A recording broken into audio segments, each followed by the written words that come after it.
Hey everyone, welcome back. You should be watching this video Monday afternoon. Some of you maybe Tuesday morning, but hopefully Monday afternoon. And so today we're going to be talking about the spread of the Renaissance. All right. So we all know that the Renaissance started in Italy after the Dark Ages, after the Crusades. And so just like ideas flowed into Italy over those trade routes created by the Crusades,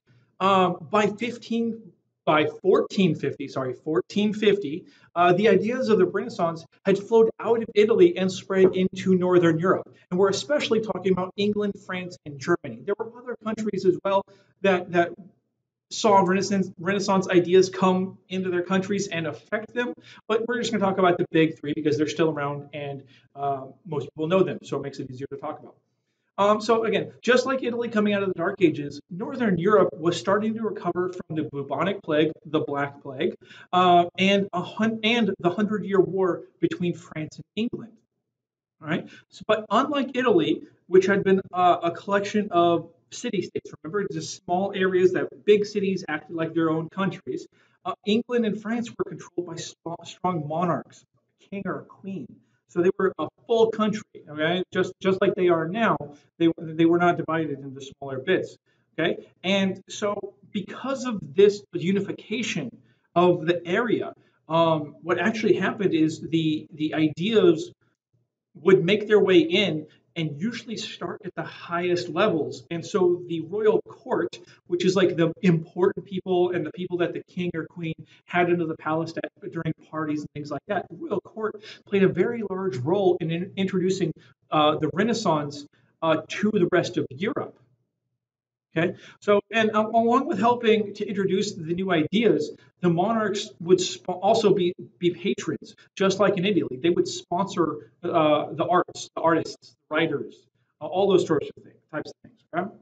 Um, there was one difference between Italy and Northern Europe during the Renaissance, and that was that in Northern Europe, many of the humanists, okay, the humanism was a big thing back in Italy during the Renaissance, and so it came up north with it, with the spread of those ideas, and people who studied humanism or believed in humanism were called humanists. Okay, they were more interested in the religious ideas that humanism brought and allowed them to think about, compared to their counterparts in Italy, who really had no interest in how religion played into the new way of thinking.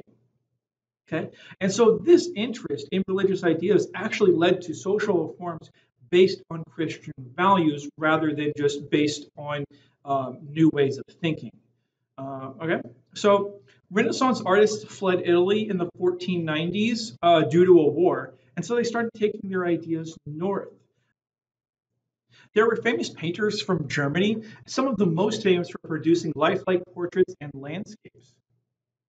In the country of Flanders, modern day Belgium, a painter named Jan van Eyck pioneered oil painting techniques. And oil paints are very common now, but back then they were kind of a new invention. And so these techniques were new to everybody. And honestly, these techniques are still being used today to create subtle colors as well as fine detail in the oil paintings. Literature was also a large part of the Northern Renaissance, though it did differ from the Italians as it took on more, again, of a religious tone, leading the writers to be called Christian humanists rather than just humanists. There was also new technologies being invented. One new technology was the printing press. Okay, so before this, there was no easy way to mass produce books. And so with the inventing of the Gutenberg printing press, they could do this. And so actually, the very first full-sized book that was printed was the Gutenberg Bible. Okay, the printing press really allowed for the reproduction of works. It made them easily printable and actually relatively cheap.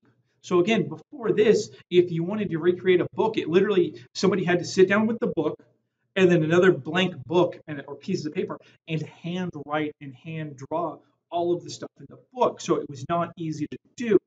And so the printing press allowed for the first mass production of books, which meant they were cheap enough for everybody to buy. All right. And so in under 50 years of the printing press being around, there went from being barely any books to over 9 million books printed. All right. So a huge, huge jump in the amount of availability of books for people to read. And again, the Gutenberg Bible was the first one. And again, the Bible, I believe, is still the best selling book of all time. So it literally was the first book and is still the best selling book of all time. So that's all we got for today. I will see you in class later today.